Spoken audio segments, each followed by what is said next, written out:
উপনির্বাচন 4 আসনে ভোট গ্রহণ কেমন চলছে সরাসরি আমার প্রতিনিধিরা জানাবেন। আমি অতনু রয়েছি এই পর্বে আপনাদের সঙ্গে এবং আমার সঙ্গে রয়েছেন অভিজিৎ। সরাসরি দেবগ্রামের ছবি দেখাবো আপনাদের, কারণ দেবগ্রামে কেন্দ্রীয় বাহিনী বিজেপি প্রার্থীর বচসার খবর পাওয়া যাচ্ছে। বিজেপি প্রার্থী মনোজ বিশ্বাস, তাকে বুথে ঢুকতে বাধা দেওয়ার অভিযোগ।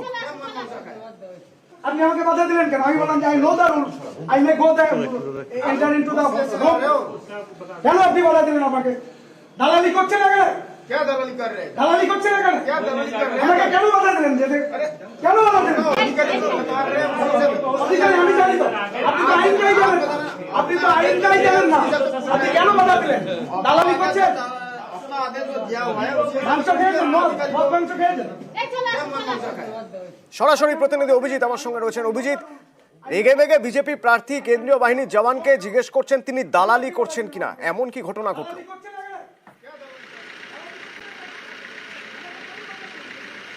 দেখো, সকাল থেকেই অতনু বিভিন্ন এলাকায়, রানাঘাট দক্ষিণের বিভিন্ন এলাকাগুলোতে বিজেপি প্রার্থী মনোজ বিশ্বাস তার অভিযোগ যে তৃণমূল আশ্রিত দুষ্কৃতীরা বাড়ি বাড়িতে গিয়ে হুমকি দিয়েছেন এবং ভোটারদেরকে বাধা সৃষ্টি করছেন, এই অভিযোগ তারা করছেন।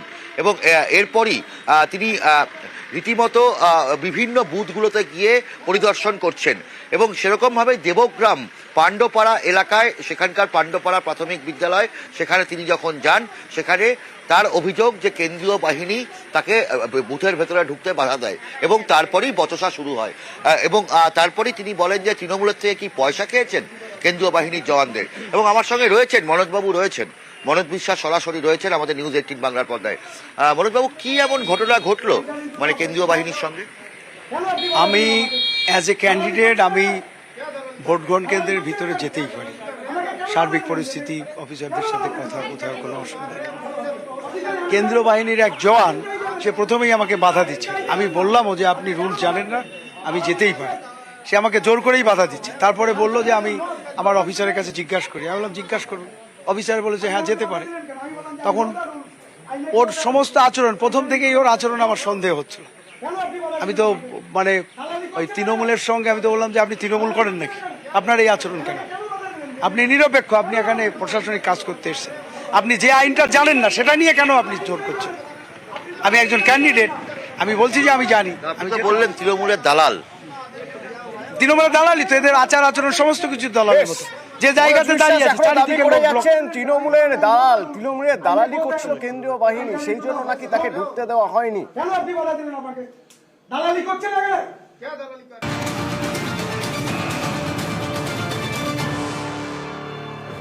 এদিকে আবার দেবগ্রামে পঞ্চায়েত প্রধানের বাড়িতে ভাঙচুরের অভিযোগ। সেখানে নাকি গতকাল রাতে গ্রামে ঢুকে আগ্নেয়াস্ত্র দেখিয়ে হুমকি দেওয়া হয়েছে, বাড়ি ভাঙচুর করা হয়েছে অভিযোগ উঠছে, হুমকি দেওয়ার অভিযোগ উঠছে। কারা করছে? অভিজিৎ রয়েছেন আমার সঙ্গে। অভিজিৎ, কি অভিযোগ উঠছে প্রথমে শুনবো।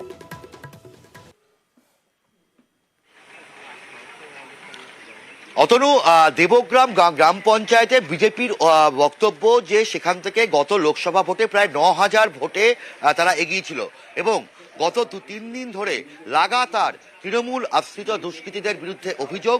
বিজেপির পঞ্চায়েত প্রধান, দেবগ্রামের পঞ্চায়েত প্রধান শিপ্রা বিশ্বাস, যে গত দিন তাদের বাড়িতে হামলা করে তৃণমূল আশ্রিত দুষ্কৃতীরা এবং বাড়ি ভাঙচুর করে এবং প্রত্যেককে রীতিমতো হুমকি দেওয়া হয় যে যদি কেউ ভোট দিতে যায়, অর্থাৎ আজকে যদি কেউ ভোট দিতে যায় তার দেহ মিলবে রাস্তায়। এবং এই রকমভাবেই এই অভিযোগ।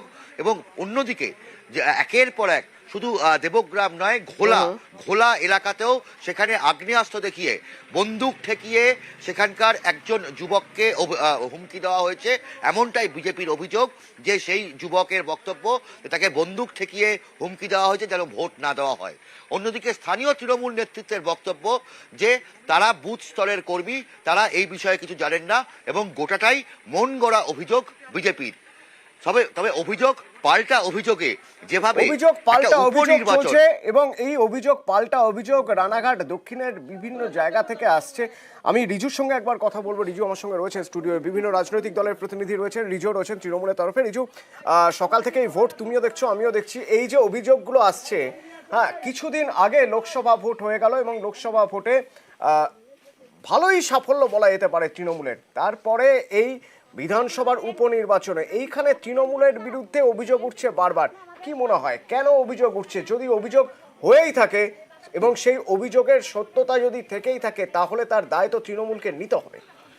চারটে কেন্দ্রে উপনির্বাচন হচ্ছে, চারটের মধ্যে তিনটেতে 99% শান্তিপূর্ণ ভোট হচ্ছে, প্রায় 100% শান্তিপূর্ণ ভোট হচ্ছে। একটা কেন্দ্র রানাঘাট, তার রানাঘাট দক্ষিণ অঞ্চলের পার্টিকুলার দুটো জায়গায় দুটো বিক্ষিপ্ত ঘটনা ঘটেছে। এবার সেখানে দুটো পার্টিনেন্ট পয়েন্ট আছে। এক, যার বাড়িতে হামলা হলো, যার বাড়িতে রাত্রে গুলি চললো, যার বাড়িতে গুলির খোল পাওয়া গেল, তিনি বলছেন তৃণমূলের হারমাদ বাহিনী হামলা চালিয়েছে, কিন্তু আমি কাউকে চিনি না। তাহলে তৃণমূল হলো কি করে? এটা আদি আর নব্য বিজেপির দ্বন্দ্ব। আর দ্বিতীয়, বিজেপির প্রার্থী কেন্দ্রীয় বাহিনীকে বলছে আপনি তৃণমূলের দালাল। এটাই তো এক্সিট পোল, এটাই তো এক্সিট পোল। বিজেপির যদি আদি নব্যর দ্বন্দ্ব হয়ে থাকে তাহলে তো সরাসরি বলবে যে আদি বিজেপি, না হলে সরাসরি বলবে নব্য বিজেপি করেছে। তৃণমূল বলছেন কেন? আমি কারণ শাসক দলের দিকে আঙুল তোলাটা খুব সহজ। আরে বিজেপির যে বিজয়ী প্রার্থী ছিলেন তিনি এখন আমাদের দলের প্রার্থী মুকুটমণি অধিকারী, কিন্তু প্রার্থী জেতা প্রার্থী আমাদের দলে এসছে। বিজেপি সংগঠনটাও কি পুরো তৃণমূলে চলে এসছে? সংগঠনটা কোথায় এদের?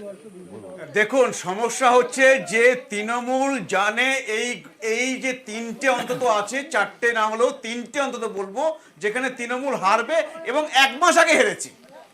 তো এখন তারা যে করে হোক সেখানে জিততে গেলে কি করতে হবে? তাই তারা করে আসছে যে আমাদের কর্মীদের বাড়িতে গিয়ে ভয় দেখিয়ে আসছে, নেতাদের বাড়িতে গিয়ে বাইক বাহিনী গিয়ে গুলি করছে, কোথায় বন্দুক দেখাচ্ছে। তো এই সবগুলোই একটা যেন তেন প্রকারণে জিততে হবে, কারণ এই সব জায়গাগুলোতে আমরা হেরেছি। তো এইটা আপনি যেটা বলছেন যে 2024 ভোটে এই তিনটে জায়গাতে, এই বাগদা, রানাঘাট দক্ষিণ, রায়গঞ্জ, কোনো জায়গায় তৃণমূল জেতেনি। এখন এরা একমাত্র সন্ত্রাসকে অবলম্বন করে আবার জেতার চেষ্টা করছে, যেন গণতন্ত্রকে ধ্বংস করে তারা আবার ওই জায়গায় দখল করতে পারে। দেখা যাক সময় আরো গড়াবে, এবং বিক্ষিপ্ত দু একটা ঘটনা ছাড়া ভোট এখনো পর্যন্ত শান্তিপূর্ণ। চারটি কেন্দ্রে ঠিক কিভাবে ভোট হচ্ছে প্রতি মুহূর্তের আপডেট গ্রাউন্ড জিরো থেকে আমার প্রতিনিধিরা দেবেন আপনাদের। ভোট চলছে রায়গঞ্জে, রানাঘাট দক্ষিণে, মানিকতলা এবং বাগদায়। বাগদার একটা ছবি দেখাই আপনাদের, বুথের বাইরের ছবি, বুথের ঠিক বাইরে ওই দেখুন, বুথের বাইরে নেশার আয়োজন, পান, বিড়ি, চা ভোটারদের বিলি করা হচ্ছে। কুমোরখোলার 134 নম্বর বুথ, সেই বুথের বাইরের ঘটনা। অভিযোগ উঠছে ভোটারদের প্রভাবিত করা হচ্ছে। তৃণমূল বিজেপি দুই দলের বিরুদ্ধেই অভিযোগ। কারা পান খাওয়াচ্ছেন? পান, বিড়ি, চায়ের ব্যবস্থা কারা করেছেন?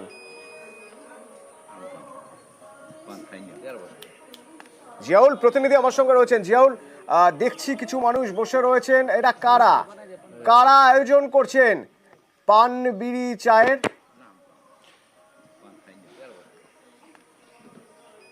একদম দেখো, বাগদার সিন্দানি গ্রাম পঞ্চায়েতের একেবারে কুমারখোলা 134 নম্বর বুথ, এখানে যে বুথ ক্যাম্প রয়েছে সেই বুথ ক্যাম্প থেকেই ভোটারদেরকে প্রভাবিত করা হচ্ছে। কিভাবে প্রভাবিত করা হচ্ছে?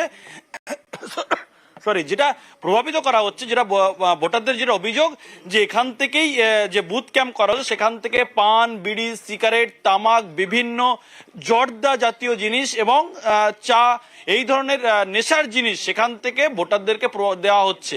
এবং শুধুমাত্র শাসক দল তৃণমূল কংগ্রেসের বুথ ক্যাম্প থেকেই নয়, বিজেপির ক্যাম্প থেকেও একই ধরনের নেশার আলাদা আলাদা দুটো ক্যাম্প করা হয়েছে, আলাদা আলাদা দুটো জায়গা থেকে পান, বিড়ি, চায়ের ব্যবস্থা করা হয়েছে ভোটারদের।